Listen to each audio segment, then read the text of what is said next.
بڕیاری سیانزە بسوێن بڕیاری مەجلیسی ئەمنە نەتەوەیە گرتوەکان کە ئێمازانین ئەم بڕیانە دەرچۆ بۆ ئەوەی بە تایبەتی لە وڵاتانەی کە شەڕ و ئاژاوی تایەوە ژنان چۆن پارێزراو بنەوە بە تایبەتی بڕگەیەکی تری کە زۆر مهمە ژنان لە کای سیاسیەکانە چۆن بەشدار بن چۆن ژیان ژنانی سیاسی دروستەکەیوە چۆن لە کایەکانی ناو حکوومەتە دەسەڵاتەکان واتە مەسەلەن چەند ژن لە ساڵانە ئەتوانێت بێتە مدیر عام ئەتوانێت پێگەکانی بەرز بکرێتەوە یەکێک لەسە ئەوە ژنیش سەلامەت بێ لە کاتی شەڕاوە کوێ سازانین کە ئێمە چەند ڕوبەڕووی شەڕ بووینەتەوە لە ناو مخەیەماتەکانە ئەمانە چۆن سەلامەت بن هەموم بارودۆخانە لە عێراقا لە ساڵی 2014 بڕیار لەسەر خطەی وەتەنی ئێرا بۆ سیانزە بسوێن 2014 بۆ 2018 بەداخەوە لە بەروی موازنەیەکی تایبەتی بۆ دانانراوە ڕەنگە ئیشی لەسەر کرابێت دوور تا نزیک خطەکە دانرا بەڵام حکوومەت وەکو پێویست نەیتوانی ئیش بکە ڕاستەڕێکخراوەکانی کۆمەڵگەی مەدەنی باشتر توانیان ئیشکەن و حکوومەتی هەرێمی کوردستانیش بە هەمان شێوە کە ئەنجومەنی باڵای خانمان مەسئولە لەسەرەوە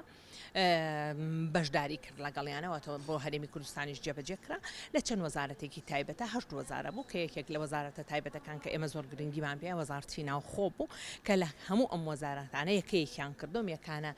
گرنگی هەبوو بۆ ئەوەی کە بتوانن لە ماوەی ئەو ساڵەیە چەند ژن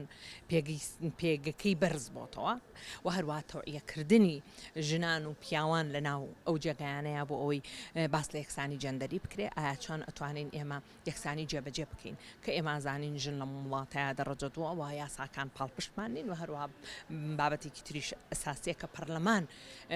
بڕگەیەکە لە جێبەجێکردنی سیانزە بسوێنج ئەویش بە دەرکردنی ئەو یاسانۆک و یاسای ڕوبەڕووبوونەوەی تونتیشی دژی ژنان تعدیلکردنی ئەوەی یاسانەی کە نایەکسانی تیا بەڵام ئەمانە هیچی نەکرا بەداخەوە لە 2000 جارێکی تر خۆی لە 2010 بۆ 2022 ئەبێ دووبارە خطەیەکی تردا بنێ حکوومەت بۆی بزانێت چەندی جێبەجێ نەکرد و جارێکی تر جێبەجێ بکات ئەوە بوو لە 2000 لە کۆتایی 2020 حکوومەت دیسانەوە خطەکەی ئەلان کردەوە و حکوومەت هەرێمی کوردستانیش بە هەمان شێوە پێکەوە خطیان ئەلان کردەوە کە ئێستا ئەبێ بچێتە بواری جێبەجێکردنەوە ئەوەی کە گرنگە ئێمە وەکو دەسەڵاتی یاسادانان بەداخەوە کە نەمانتوانیوە یاسای ڕێگرتن لە تونتیژی خێزانی دەرکەین یاسای لە قانونی یاسای سزادانی عێراقیە کە چەند نایەکسانێکی تیا لە چەند بڕگەیەک لە هەرێمی کوردستان ئێمە تعدیلمان کردو لێ نەمانتوانیوە لە قانونی ئەحوالی شخصیە بە هەمان شێوە بەڵام ئەوەی کە گرنگ بوو لەسەر داواکاری ئێمە کە توانیمان لە ناو میزانیە موازنەیە بوجەیەکی تایبەت دابنین بە ناوی بوجەی جەندەری کە ئەمە زۆر باش بوو بڕگەیەکی باشە دواتر دەنگی لەسەردرا کە ئێستا ئەتوانێت حکوومەت بوجێکی تایبەت دابنێ بۆ جێبەجێکردنی بڕیاری سیانزە بسوێنج یاخود هەر بڕیارێکی تر تایبەت بێ بە جەندەر بۆ یەکسانی جەندەری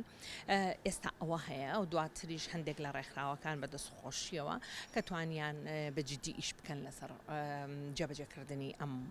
بڕگەی ناو موازنە ئێستا لە بواری جێبەجێکردنە بەڵام بەداخەوە تا ئێستا کاری جددی وەکو حکوومەت کردبێتی هیچ کارێکی جددیمان هەم لە حکوومەت و هەم لە پەرلەمانیشانە بینیوە بەداخەوە ئێمە لە پەرلەمانی عێراق لە جیاتی ئەوەی کە بین بارودۆخی ژن چاپ بکەین بە یاسا وەکوتم تعدیلات بکەین لە ناو قانونانی کە نایەکسانی تیا بەتایبەتی لە قانونی عقوباتە لە قانونی ئەحوالی شخصیە ئێمە هەستان یاخو یاسای ڕێگرتن لە تونتیژی خێزانی کە لە 2002 هەتا ئێستا ئەوە تا لە ناو پەرلەمانە کە نەمانتوانیوە دەری بکەین هەستاوین تعدیلی قانونی ئەحوالی شخصیەکەن مادەی 57 کە جارێکی تر حەزانە بگەڕێتەوە بۆ باوک ئیجباری ژن بکرێ هەتا 7 ساڵ مناڵەکەی بە خێو کاوشوو نەکاتەوە لە دوای جیابوونەوەی یاخو مردنی مێردەکەی کە ئەمە بە پێچەوانەیە ینی تەنها بە تایبەتی لە ناو ئەنجومەنی نوێنەرانی عێراقا زۆر تەعاملی خراپ کرێ لەگەڵ ژناوە لەبەرەوە ڕێگرێمەوە عەقلیەتێکی پیاوسالیاریەکە وجودی هەیە ئەو ژنانەشی کێنە پەرلەمان ئەتوانم بڵێم دەژن لە ناو 86 ژن بە عەقلیەتێکی ژنانە و بە بیر و فکری ژنانە ناڕۆنیش بکەن بۆ ژن